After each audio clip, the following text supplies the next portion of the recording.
People have been killed and a dozen injured in Haiti, where major protests call for the country's prime minister to step down.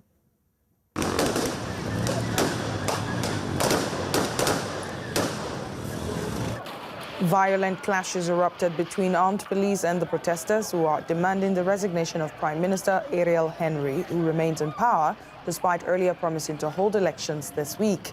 This follows the deadliest month for the nation in 2 years, with more than 1,100 people killed or injured in January, according to the UN. We heard the views of some of the protesters. We came to the streets to support the demonstrators calling for their rights to be respected, because we have reached a stage where the only legal institution that can help the people to drag the country out of this chaos is the justice system. If the government commissioner refuses to arrest Ariel Henry, then we call on the people to close the doors of the public prosecutor's offices. Let's cross live to Kim Ives, editor at Haiti Liberty. Thank you so much for joining us. Haiti is facing a grave humanitarian crisis as gang violence exacerbates acute hunger there. Now, at least 6 people have been killed in the ongoing protests. How do you think this situation will develop in the coming days? Well, there's no predicting where things are going. It's a very fluid situation.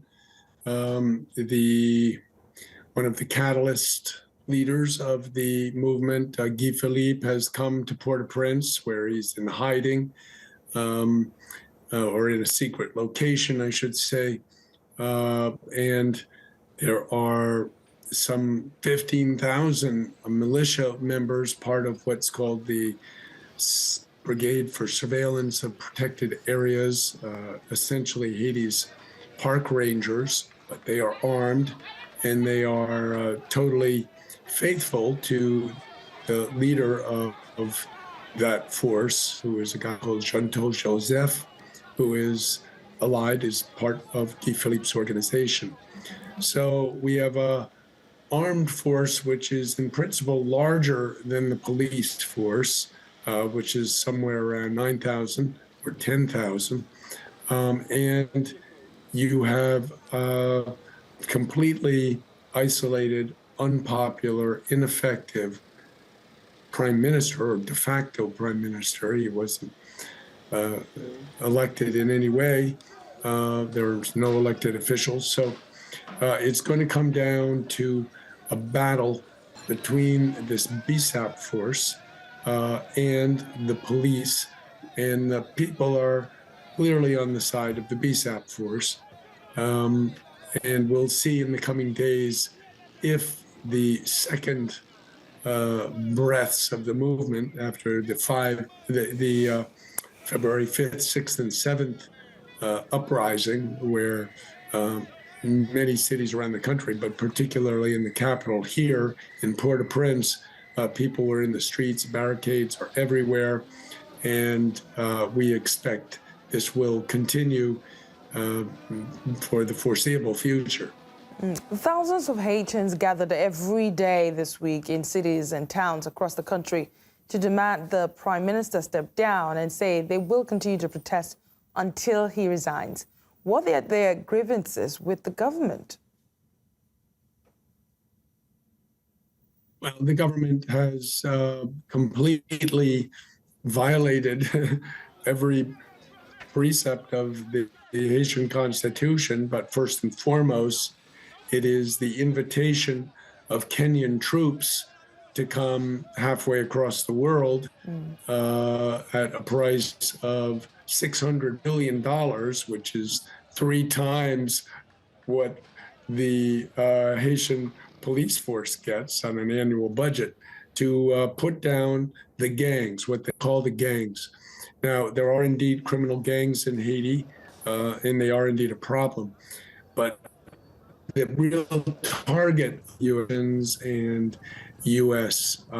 action is the groups, armed groups, which are fighting those gangs, which are resisting those gangs, protecting their neighborhoods, trying to clean up their neighborhoods, and calling at the same time for a revolution, a change in the system of the country. And this is what the group of Guy Philippe, this former rebel leader, is also calling for.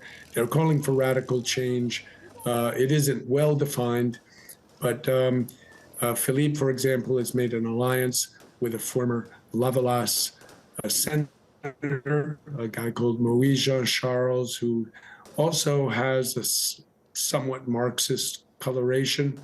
Both of them are speaking again for this systemic revolution, as have the principal leader of the, I could say, anti-crime armed groups, a guy called Jimmy Cherizier, nicknamed Barbecue, who have all been calling for essentially a radical change in the system of governance in Haiti.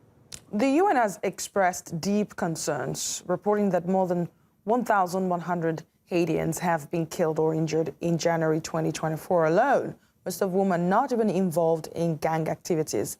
What practical actions is the international community taking to help Haiti? Well, the only real practical actions are those undertaken by the U.S. through the ramming through at the Security Council of this force called the MSS, standing for the Multinational Security Support Mission. So the MSS is led by these 1,000 Kenyan police who are already infamous for their brutality and their corruption. They run practically death squads in Kenya. So they're talking about bringing these police, again, at this $600 million price tag, into Haiti, 1,000 of them. What are they going to do against 1,000 gangs first? And this is the only solution that the U.S. can see to the problem, is, bringing in this brutal force, which is going to indeed fail if it ever gets here. It was stopped by the High Court in Kenya, which ruled last week that it could not constitutionally be deployed to Haiti.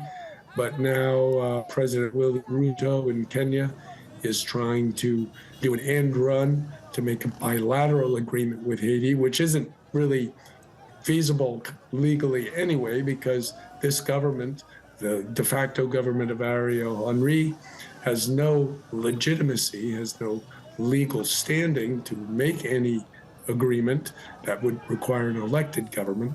So are they going to send the Kenyans? The U.S., I'm sure, is pulling every string and trick it can to see that they can. But really, that's the only thing they're doing, and supporting Ariel Henry, despite the population's clear rejection of him. The World Food Programme reports that more than 4 million Haitians, nearly half of the population, are suffering acute hunger, which is hugely alarming. Why do you think there is so little attention being paid to Haiti's plight in Western media? Well, this is par for the course. I mean, it's going to take something very dramatic for the Western media to put a spotlight on Haiti. We saw in the case of Palestine, which it has ignored for years, their attention was grabbed when the Palestinians organized a response, a successful response, to the Israeli occupation of their country. Now, Palestine and Palestinians are the same as Haitians in the Eastern Hemisphere, about 15 million people worldwide, and on a territory of about 10,000 square miles, the historic Palestine. Haiti's about the same thing. So here are two countries who have had very dogged resistance. They continue throughout history to keep fighting for their rights.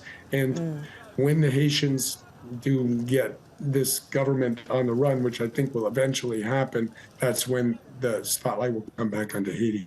Kim Ives, editor at Haiti Liberty, thank you so much for speaking to RT International. Thank you.